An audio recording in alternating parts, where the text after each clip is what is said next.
Comic Land, it's Leila here for this week's comic book reviews. It is episode 101. Thanks again to all of our special guest stars that made episode 100 so excellent. And now we are back to normal, kind of sad, but you know, we've got lots of comic book reviews for you. So first up, we've got Lobo, Highway to Hell, number 1 of 2. This is by Scott Ian and Sam Keith. And in this one, Lucifer sends Lobo a special message, and Lobo, always wanting or willing for a fight, rushes down to hell to oblige him and take up the challenge. But the road to hell is paved with booze, fighting, and drunk fighting, which makes the ride kind of awesome for the reader. If you're a Lobo fan, you're going to love that there's another Lobo book out there. Sam Keith's art takes some getting used to for most people, but it kind of works for Lobo. You know, it's pretty good. So if you like a book that references pop culture a lot and has a lot of sarcasm and violence, this is definitely the book for you to pick up. Next up, we've got The Marvelous Land of Oz, number 1 of 8 by Eric Shanower and Scotty Young. This is an all-ages title that's a sequel to the Wizard of Oz book that was out before. And in this one, Tip escapes the clutches of his guardian Mombi with Jack Pumpkinhead, who is his invention, and they head to the Emerald City to visit the Scarecrow King. I gotta say I really liked it. I mean, Scotty Young, again, an artist that sometimes some people don't like, but I think it works for Wizard of Oz.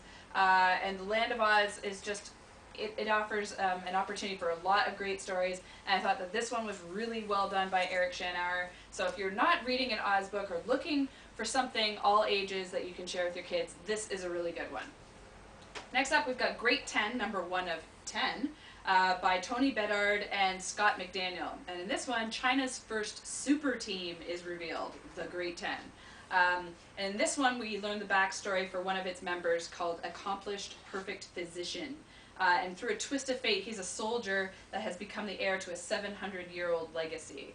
But the Great 10, the team, is not necessarily appreciated by everybody. Some people see them as sort of an enforcement arm of a manipulative and power-hungry government, and some of their members even think that their assignments are kind of bogus. So now the people's prayers have been answered because an adversary for the Great 10 has showed up, and it's kind of hard to tell who are the good guys anyway. I gotta say, this book was only okay for me. I mean, it's interesting, there's political intrigue, and there's references to real-world events that are kind of cool, and obviously some references to Chinese culture that's neat. So if you're interested in a different way of seeing superheroes, then this is kind of cool for you. But overall, I couldn't really recommend it. It's not an awesome read so far, but you know, perhaps over the next 9 issues maybe, but it didn't really grab me that much. So next up, we've got Black Widow, Deadly Origin, number 1 of 4. This is by Paul Cornell, Tom Rainey, and John Paul Leon. So like the title says, we find out the origin of Natalia Romanoff, aka Natasha Romanoff, who is the Black Widow. So we find out how she became to be orphaned, and how a military guy ended up raising her, and her kinship with the man who found her or saved her, Ivan, and some of the deadly missions that she gets sent on, and how she was trained, how she even trained with Logan, which was really interesting. So now we fast forward to the future where this ice pick protocol has been enacted, which she doesn't really know what it is, but all she knows is that she and all the people around her are in danger, and she has to figure out who's enacted the protocol, what exactly it means, and to make sure that everybody is safe and that she survives the whole thing. So I gotta say, I liked it. If you like spy books, if you're into James Bond kind of stuff, this is really cool. The art is a little uneven because there's 2 different artists, and one I really liked and then one I didn't really like at all. But other than that, the story was really worth it so far, so if you're into that spy kind of stuff, really good. And last but not least, Cinderella from Fabletown with Love. This is number 1, and it's by Chris Robertson and Sean McManus. In this one, Cinderella is revealed for who she really is. An awesome spy in Fabletown. Her new assignment is to stop the trafficking of magical items to the Mundies, who are the regular people, and the existence of Fabletown must be hidden, so her assignment is to head to the Persian Gulf to begin investigating and to try and keep it all in the down low. I gotta say, this was really great. It left me wanting more.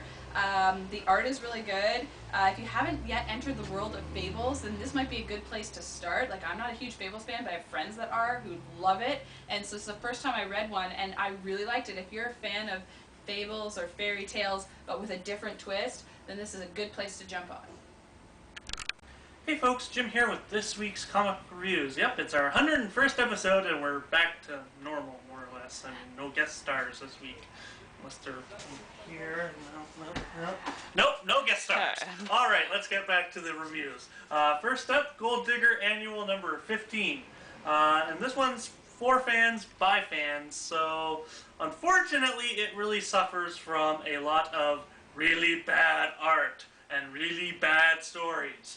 But the only saving grace in this entire book is Dave Hutchison's story, Spoiler Warning, which was freaking hilarious.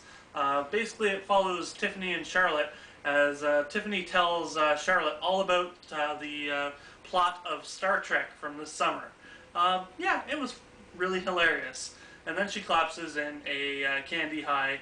So, yeah, really funny. I really like that one, but everything else in this book was just subpar. Next up, Buffy Season 8, number 30, written by Jane Espenson with art by Georges Jeantet. And in this one, the war between Twilight and Buffy rages on in the Tibetan mountains. A war Buffy's forces have no chance of winning since losing their powers. It's an okay ending to Jane Espenson's retreat arc. The ending is going to make you go, what? Huh? And then you're going to have to wait another 2 months before the next issue comes out. So, yeah. Not a bad issue. Really good with characters. Riley's back. Whole bunch of really good stuff going on. But it suffers from having too much going on with too little actually telling you why it's going on. So, unfortunately, can't highly recommend it, but if you're a Buffy fan, you're going to enjoy it anyway. And last, and certainly least, unfortunately, is Gold Digger Swimsuit number 18. Once again, this is for fans, by fans, so you get your mix of really good art with really bad art and stories. So, and about the only saving grace in this one is Dino Taku's cleanup on aisle 8, which was funny in a bad comedy kind of way. It was Monty Python bad comedy kind of way. Other than that, terrible art, terrible story. I can't recommend it, and right now, I love you guys at AP, but the oversaturation of Gold Digger titles is just a little bit much. You have 6 or more Gold Digger titles. You don't need that many, really.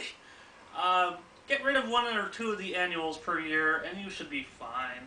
I mean, I know the fans love GD, but give it a bit of a rest, please.